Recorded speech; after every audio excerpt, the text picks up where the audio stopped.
May, surprised to see me again, offers to store my bags when I explain the situation. I try to arrange alternative transport, but May informs me that nobody here has anything like a car. She suggests I can ask Mr. Winters at the village hall. He'll know if anyone can help me. May reassures me that I won't be left to sleep in the street. I thank her before turning to face the village. I stroll aimlessly through Emberhead, a small village with picturesque views. The roads lead west and south, with a ruined church in the southwest and a prominent black metal structure where 3 main streets meet in the northeast.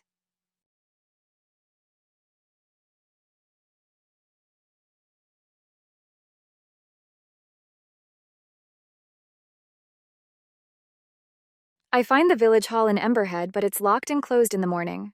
I guess I'll have to return later for assistance.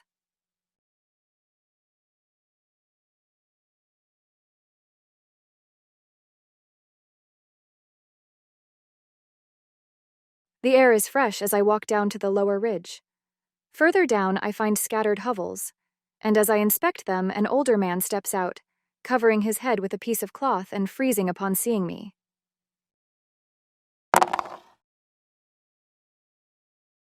The man looks up at the village. I catch a brief, unsettling glimpse of his face. Then he turns and walks away from the road. But before he disappears, he slowly beckons to me. Curiosity gets the best of me. I follow the man and he disappears between rocks into a narrow channel in the cliff. There's a small chamber inside, but it'll be uncomfortably close if I join him. But I'm here already, so I carefully enter the hidden chamber, almost hitting my head. The man inside is watching and pulls back his hood as I approach.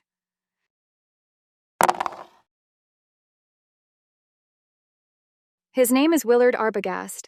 He has a severely scarred face and a nostril replaced by a gaping hole. He seems to know why I'm in Emberhead. His mouth contorts in anger, muttering about someone having rat's blood, and his hand clenches into a fist. Arbogast stares at me with a lopsided yet intense gaze. He questions if I sought him out and speculates about those who may have told me of him. He believes they fear what he knows and wouldn't confront him directly. He then discusses Emberhead's history, a supposed disaster that never occurred, and the village's misguided attempts to defy the Great Old Ones, Cthulhu.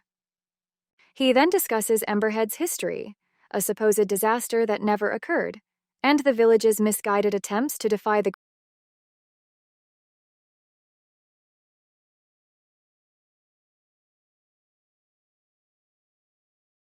Arbogast's scarred face twists into a disturbing smile as he mentions the Great Old Ones, naming several of them: the Windwalker, Cthulhu, the Crawling Chaos. He passionately dismisses the significance of human existence, comparing them to drifting dust in the grand scheme of the Great Old Ones.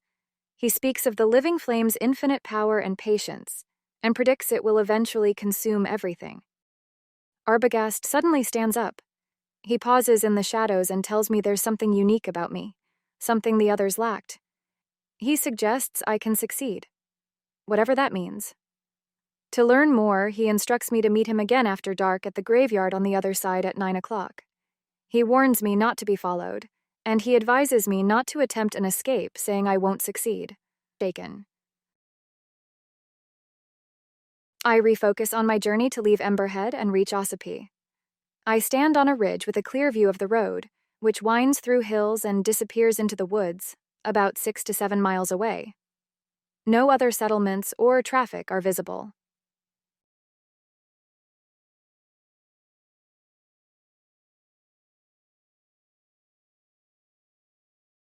Emberhead's general store is run by a formidable lady, and she informs me that transportation options are scarce in the village. While a motor coach comes through twice a week, I've missed it, and her next supply truck won't arrive for another week. Emberhead seems to maintain its isolation from the outside world. Near the Ledbetter house, there's a bustling courtyard on Silbury Street in Emberhead. Various workshops surround it, housing artisans like blacksmiths, weavers, potters, engravers, and carpenters.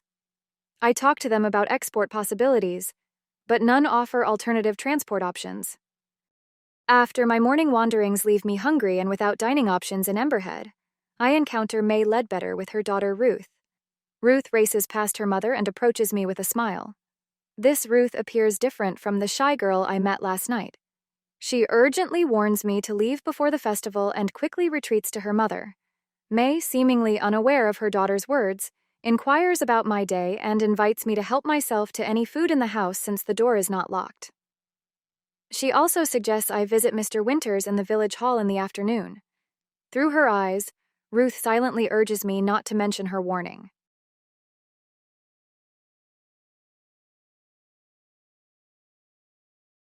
I say goodbye to the Ledbetters and enter their house. In the cozy kitchen, I prepare a simple meal and glancing at the view of the mountains through a small window. The morning taught me that Emberhead's streets don't offer much for an outsider. With about 5 hours of daylight left, I contemplate my next step.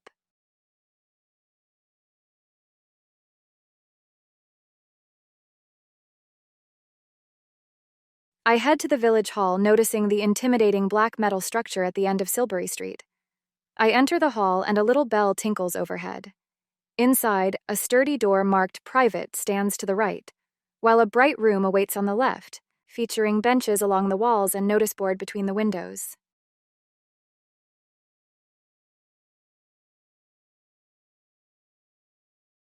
The floorboards creak as I cross the room with a notice board. It displays handwritten ads for household items and a yellowed note about telegraph pricing. There is nothing about the festival.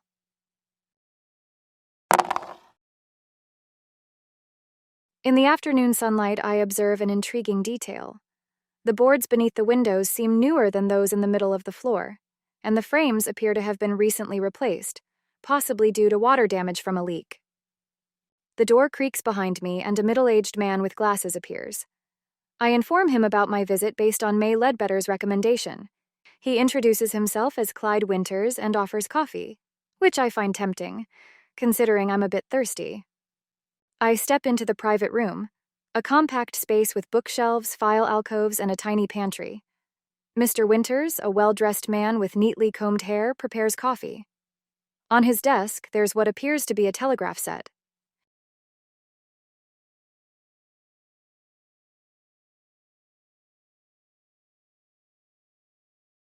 Apparently, the telegraph line has been down for 2 weeks. Mr. Winters apologizes and offers to arrange a ride with the repair crew when they come the day after tomorrow. He suggests they might require a small fee. I'm considering the option, even though it's not ideal. It's the first real opportunity I've had.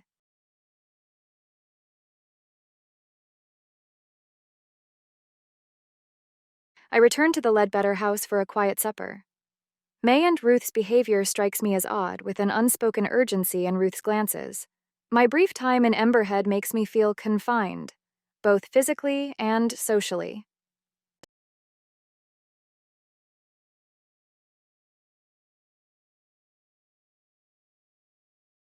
Arbogast doesn't show up at our agreed meeting place. Frustrated, I wait for 10 minutes and then start heading back to May's house. Suddenly, a hand grabs my arm and I startle at the sight of Arbogast's disfigured face. He whispers that one of them is nearby, watching, and urges me to come with him. Arbogast guides me through the village streets, keeping to the shadows between houses. He mentions the beacon, which will come alive tomorrow night. We find shelter behind the village school. Arbogast explains that he was the conduit and interpreter before Clyde Winters took over. He clarifies that the festival is not about sacrifice but control, and the forces at play are not understood by the village. He offers to teach me a simple chant that can put an end to the festival when all seems lost. However, he admits he no longer has the concentration to perform it himself. He emphasizes the importance of a clear mind when performing the chant.